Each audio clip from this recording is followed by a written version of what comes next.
Hello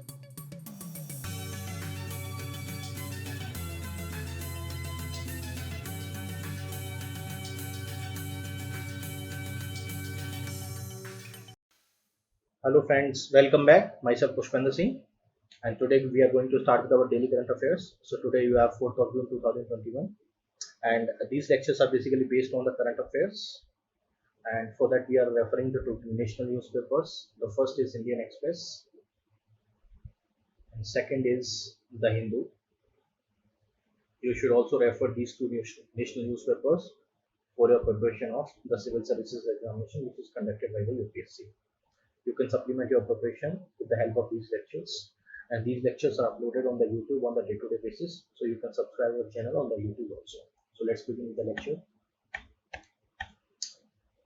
Okay, so first news is about the women in science, technology, engineering, and mathematics, right? So the science, technology, engineering, and mathematics, right? This is what the government of India has effort, as well as various state governments effort to popularize the science, technology, engineering, and mathematics, right?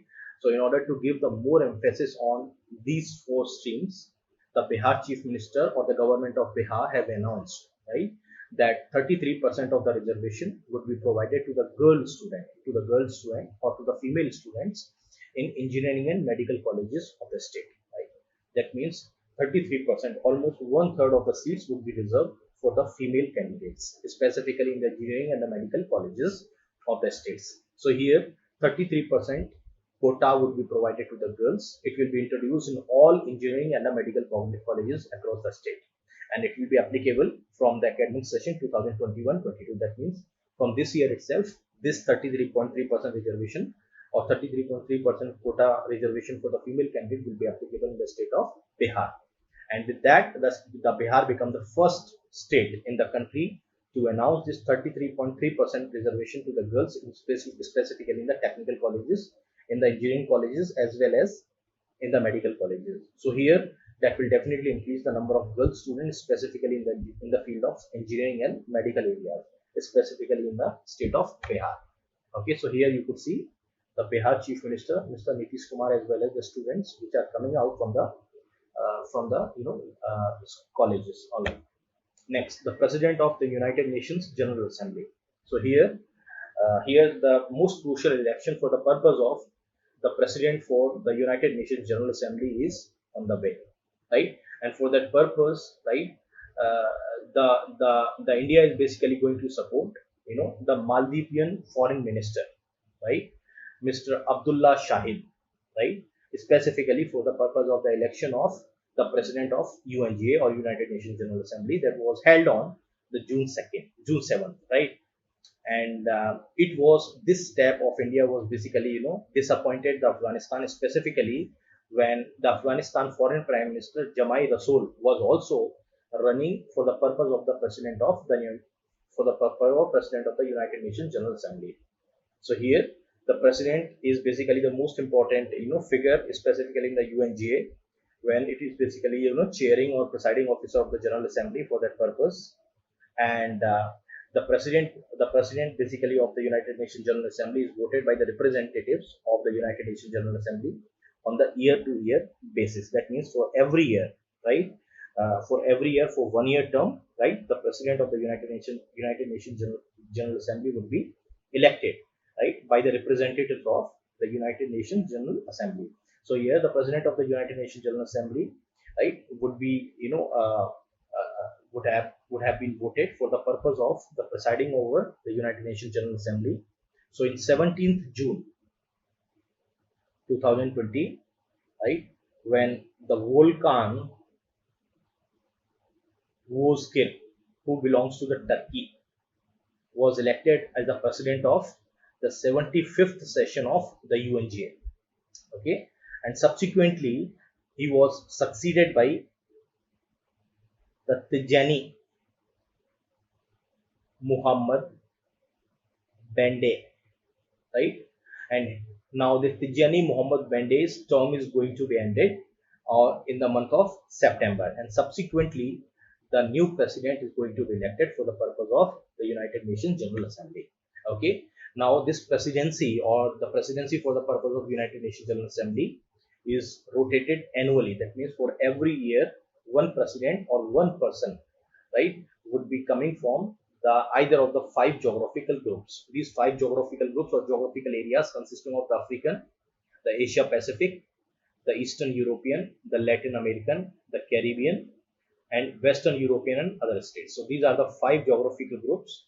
Every year, right, the people or the person from that particular group would be appointed as the president of the United Nations General Assembly, right? And it is customary that no permanent member. So you have the five permanent members for the United Nations Security Council, right? It is a customary that none of the five permanent members or none of the member belongs to those five permanent member countries should ever be appointed as a United Nations General Assembly president for that purpose. Okay, and here the only countries which had this national elected as a president of the UNGA twice was the Argentina, Chile, Ecuador, and Nigeria. These are the four countries which have their president twicely elected as a president of UNGA for that purpose.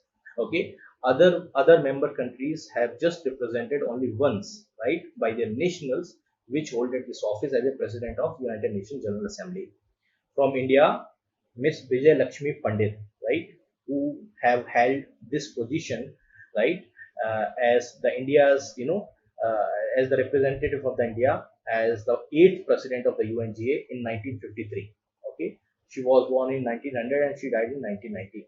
So she served, the president of the United Nations General Assembly in 1953, and she was the only, female and only, the representative from India who served as the capacity of the president of United Nations General Assembly. United Nations General Assembly. She was the only female president of the UNGA, right, till that who hold that office for the president of the United Nations General Assembly. So she is basically Miss Vijay Lakshmi Pandit. Okay.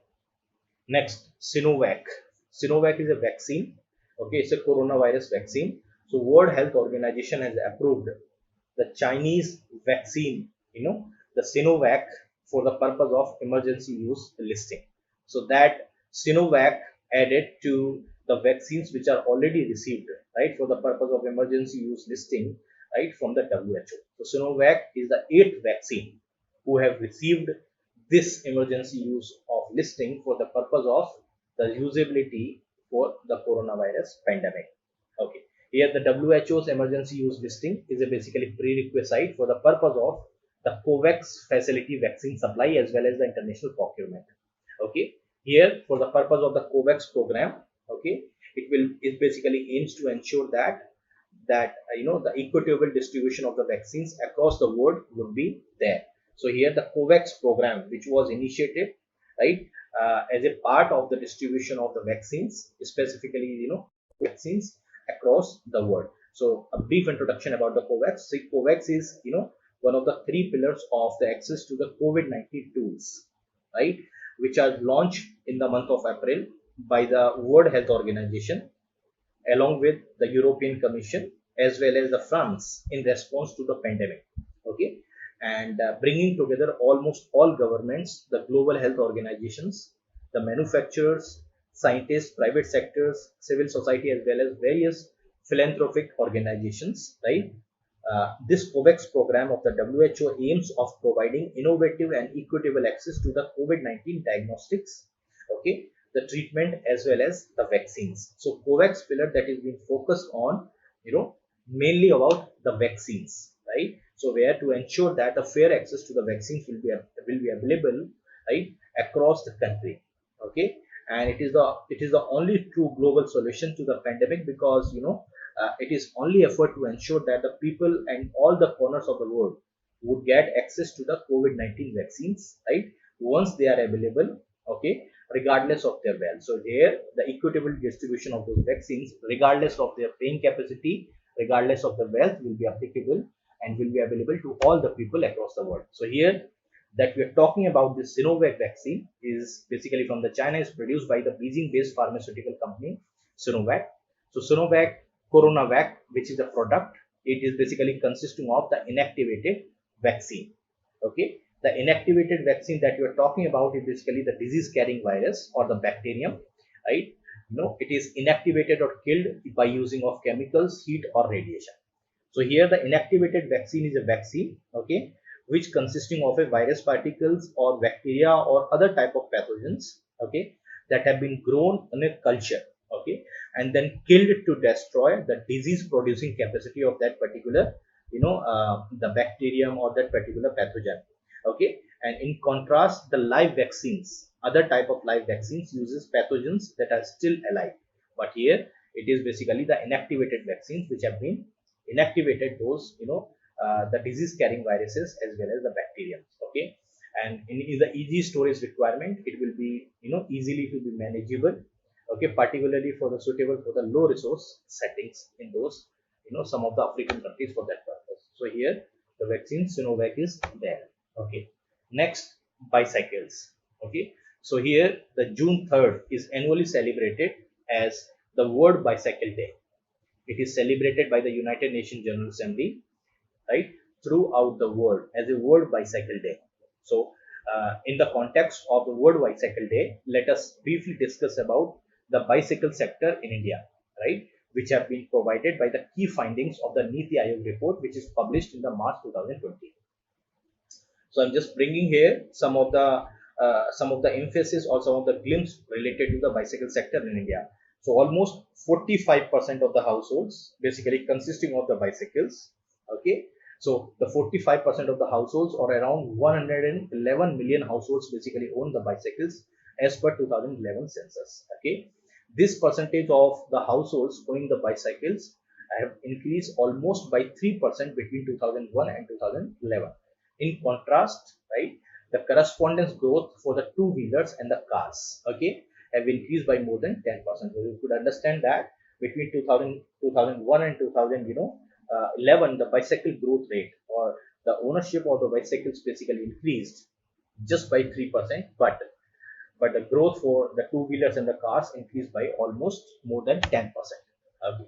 Here, the Indian bicycle industry is largely located in the Ludhiana, which is a major, the industrial cluster in the Punjab region, where almost 4,000 micro, small, and the medium industries, right, that is micro, small, and the medium industries is located, and which employ almost 10 lakh workforce, specifically in this entire value chain of this mega cluster of the industries. Okay, here you will have lot of the shops or lot of employment opportunities, lot of the industries which are also related to the sales repair shops, right. And combinedly this Ludhiana mega cluster produce almost 2 crore bicycles per annum in India, okay. In 2018-19, right, the estimated bicycle production in India was around 2.2 crore, that is the second largest after China, okay. And the bicycle ownership in India, right, when you consider per thousand persons in India, it is much lower than the world average. For example, in Netherlands, okay, it is almost 1100, right.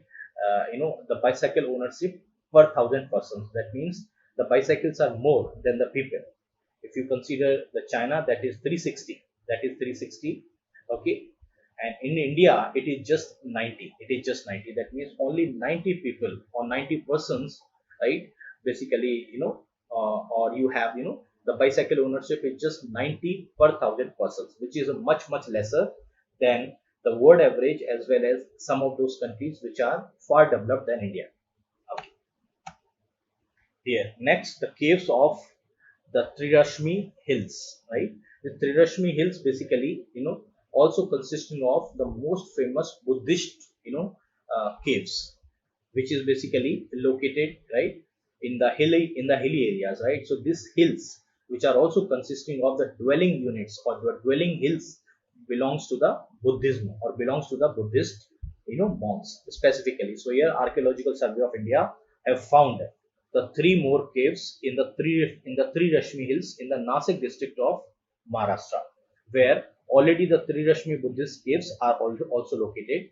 These three Rashmi Buddhist caves sometimes is also known as the Pandavlini, right, which is also located to the nearby. So here the antiquity of the caves is yet to be established, right, but archaeologists which are studying these caves believe that they are already older than the already existing these three Rashmi caves which are already located over there.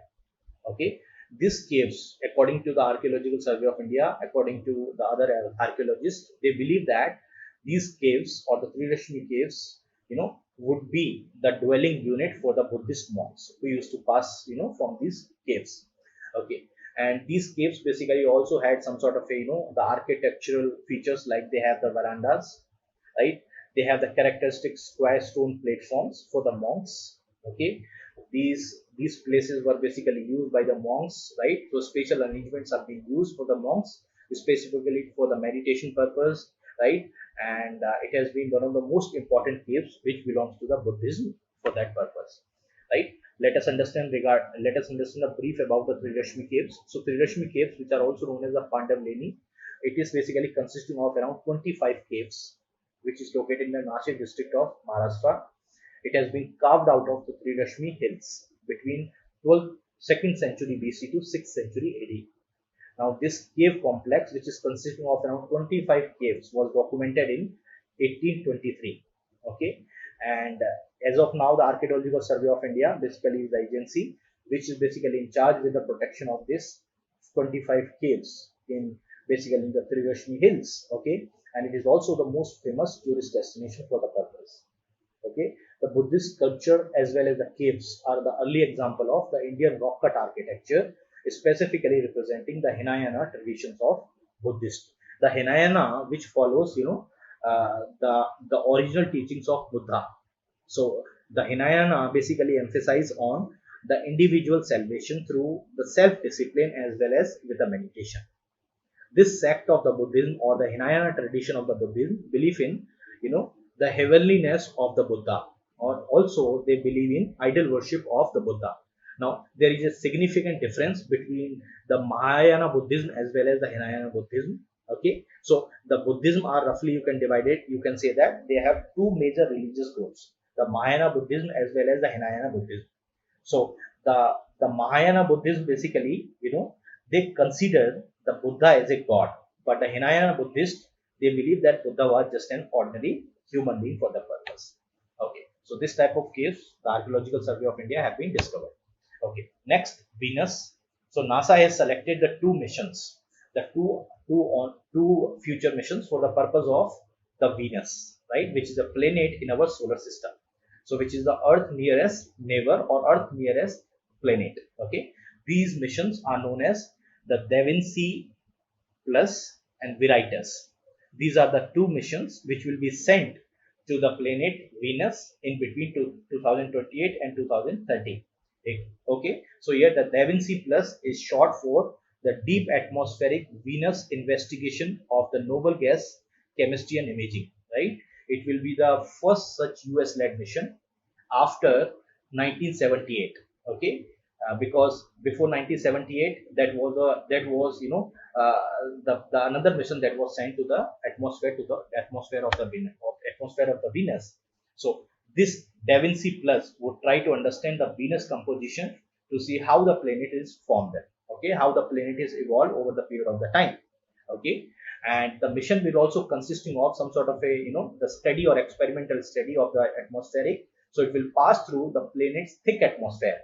It will also conduct a study. It will also observe, right? It will take the measurements of the noble gases and other elements which are found in the atmosphere of the Venus. Okay, and it will try to return the first resolution photographs of the geological features of the Venus. Okay, and these features are basically comparable to the Earth continents, right? Where the scientists would be using these features to compare the Earth and the Venus for that purpose.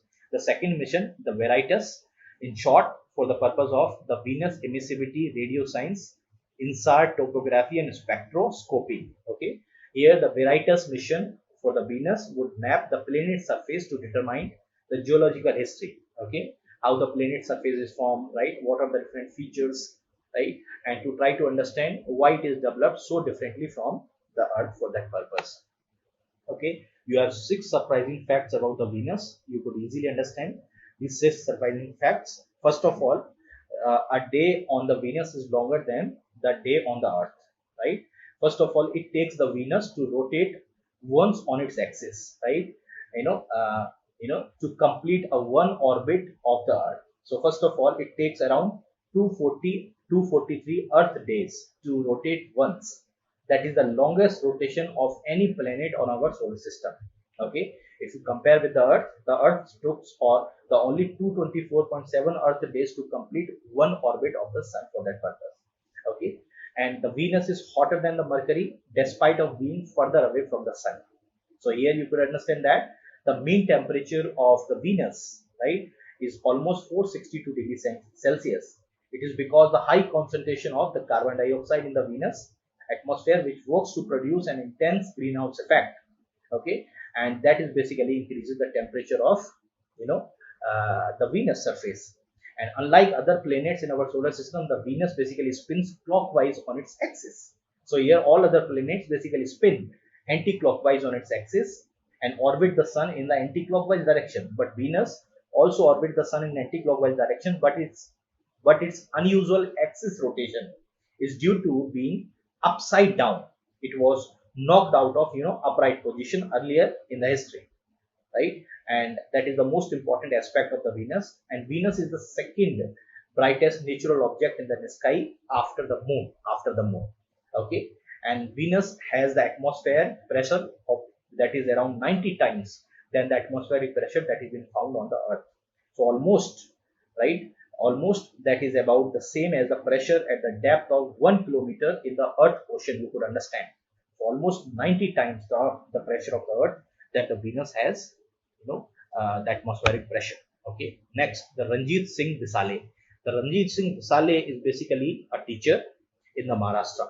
Okay, he's an Indian teacher in the Maharashtra, and he was the receiver of the Global Teacher Award, and he was recently been appointed by the World Bank as an advisor to the World Bank. So Ranjit Singh Desale is an Indian teacher from the Maharashtra, and he won the 1 million or 1 US million, annual prize, that is the Global Teacher Prize 2020, right? And the Global Teacher Prize that we are referring about is have been referred, as the Nobel Prize for the teaching, right? Which highlights and celebrates the profession, right? While giving, greater recognition to the work of the teachers all over the world. So here the World Teacher Prize is an annual, annually awarded, a prize by the Warkey Foundation. So it is awarded by the Warkey Foundation. The Warkey Foundation. What is the Warkey Foundation? The Warkey Foundation is basically a global charitable foundation which is focusing on the improving of the standard of the education for the underprivileged children, and it is formed by the Indian businessman, the Sunny Warkey, and hence the Warkey Foundation was named after him. He was also the founder and chairman of the GEMS Foundation, which was also previously known as the Warkey Foundation. Okay, so World Bank has appointed the 12 advisors from across the world, right, for the purpose of advising the World Bank, right? And Mr. Deshale was one such person, which basically representing the India for that purpose. He will be the advisor for the World Bank till December 2024, right? And World Bank have recently launched the Global Coach Program. Under this Global Coach Program, a new initiative have been launched for the purpose of helping the countries in improving the teachers' professional development programs. Okay, so it will be modifying the teachers' professional development program. Okay, it's a part of the World Bank broader agenda to tackle the learning crisis that have been recently found in the report of the World Bank.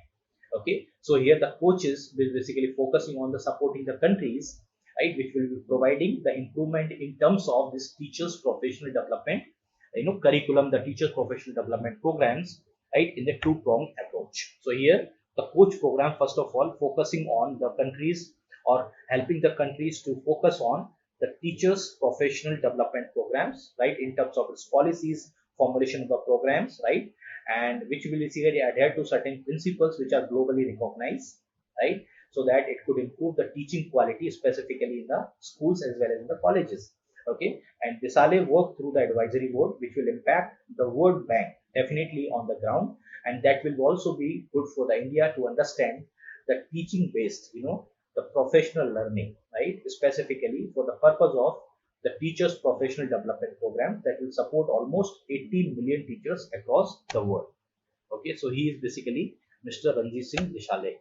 Okay. Next, the African Union. So here the African Union, which basically a union, a regional bloc, right, have suspended the Mali. Mali is also country in the Africa, right, as a membership because of the military coup, which have taken over the civil administration, right, or civil-led government, right. So in the response to that military coup, the African Union have suspended the Mali's membership to the basically to the African Union. So here the civilian-led government have been toppled by the military brass.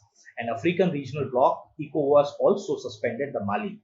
The Mali is a landlocked country, okay, in the Western Africa. Its capital is Bamako. Okay, if you see the political map of the Mali, you can understand that the Mali is basically completely landlocked country.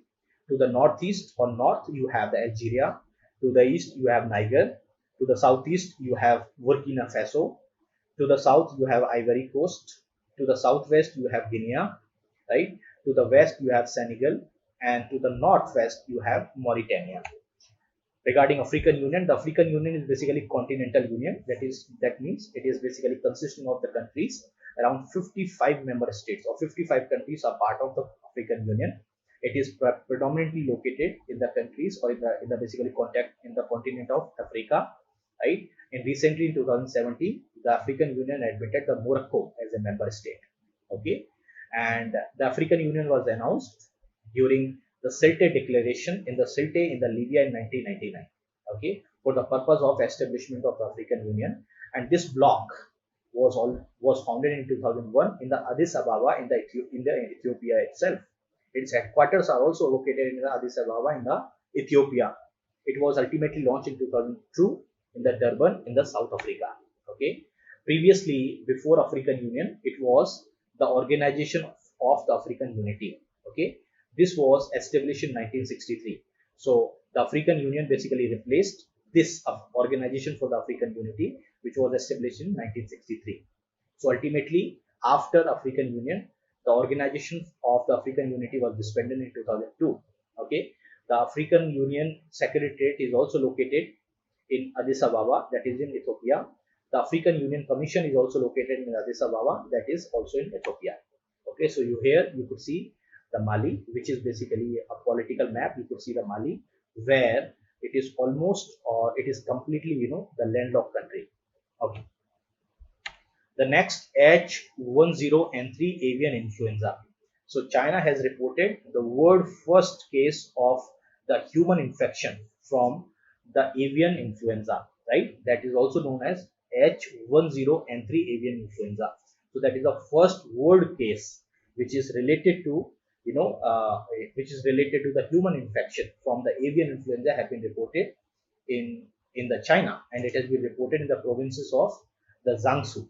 Okay, so in avian influenza, which is a subtype of H10N3, it is a influenza A virus, okay, which causes influenza mostly in the wild avian species, right, like the poultry or the chickens, ducks, and other waterfowls and the terrestrial birds.